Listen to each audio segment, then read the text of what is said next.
Hello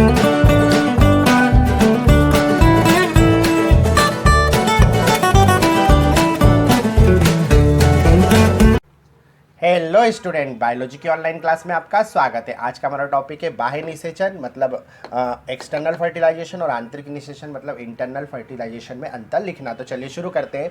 तो पहला तो नाम से स्पष्ट हो जाएगा, बाह्य निषेचन मतलब ऐसा निषेचन जो शरीर के बाहर होता होगा और आंतरिक निषेचन मतलब ऐसा निषेचन जो शरीर के अंदर होता होगा। ठीक है, इसी आधार पर पहला अंतर बन जाएगा, यह निषेचन शरीर के बाहर होता है, यह निषेचन शरीर के अंदर होता है। अब चूंकि निषेचन की क्रिया शरीर के बाहर हो रही है तो अंडाणु और शुक्राणु को मिलाने के लिए किसी न किसी माध्यम की जरूरत पड़ेगी, जैसे हवा या पानी। ठीक है, तो इसमें निषेचन के लिए माध्यम की आवश्यकता होती है। चूंकि इसमें निषेचन जो होता है वो शरीर के अंदर होता है तो हवा पानी जैसे माध्यमों की जरूरत अंडाणु या शुक्राणु को मिलाने के लिए नहीं पड़ेगी, तो ये इसमें निषेचन के लिए माध्यम की आवश्यकता नहीं होती। इसमें मैथुन क्रिया की आवश्यकता नहीं होती है, इसमें मैथुन क्रिया की आवश्यकता होती है। मैथुन क्रिया का अर्थ होता है कि नर द्वारा अपने शुक्राणुओं को मादा की योनि तक पहुंचाना, ताकि वो अंडे जो अंडा होता अंडे को क्या करे, शुक्राणु क्या कर सके, निषेचित करवा सके। तो इसी क्रिया को बोलते हैं मैथुन क्रिया। चूंकि इसमें निषेचन शरीर के बाहर होता है तो नर द्वारा अपने शुक्राणुओं को मादा की योनि तक पहुंचाने की आवश्यकता नहीं होती, इसलिए इसमें मैथुन क्रिया की आवश्यकता नहीं होती।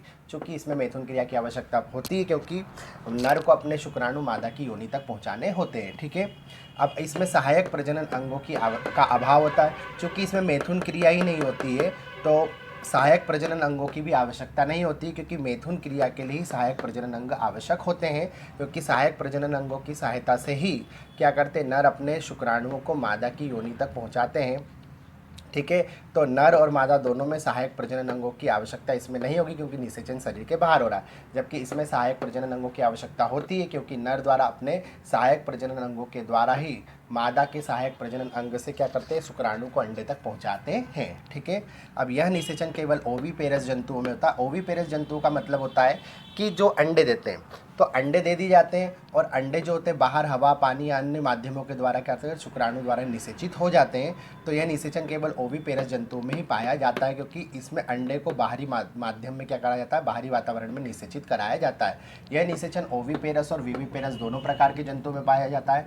मतलब देखिए, अगर अंडा जो शरीर के अंदर है और अंदर शुक्राणु उसको निषेचित कर दे और फिर अंडा शरीर से बाहर आए तो ये भी पॉसिबल है। और विविपेरस में तो क्लियर है कि अंडा जो होता है शरीर के अंदर ही निषेचित होगा, तभी क्या होता है, शिशु का जन्म होगा, मतलब बच्चे जो भ्रूण बनेगा और भ्रूण फिर शिशु बन के शरीर से बाहर आएगा। तो विविपेरस में तो आंतरिक निषेचन कंपलसरी होता है, पर ओविपेरस में भी हो सकता है कि निषेचन शरीर के अंदर आ जाए फिर अंडा शरीर से बाहर आए। तो ये जो आंतरिक निषेचन होता है वो ओविपेरस में भी हो जाता है और विविपेरस में भी पॉसिबल है, जबकि केवल बाह्य निषेचन जो होता है केवल ओविपेरस में ही जंतुओं में संभव होता है। ठीक है, तो उम्मीद है आप समझ गए होंगे बाह्य निषेचन और आंतरिक निषेचन में क्या अंतर होता है। अब मिलते हैं अगले वीडियो में अगले टॉपिक के साथ, तब तक आप पढ़ते रहिए। Best of luck for your exam.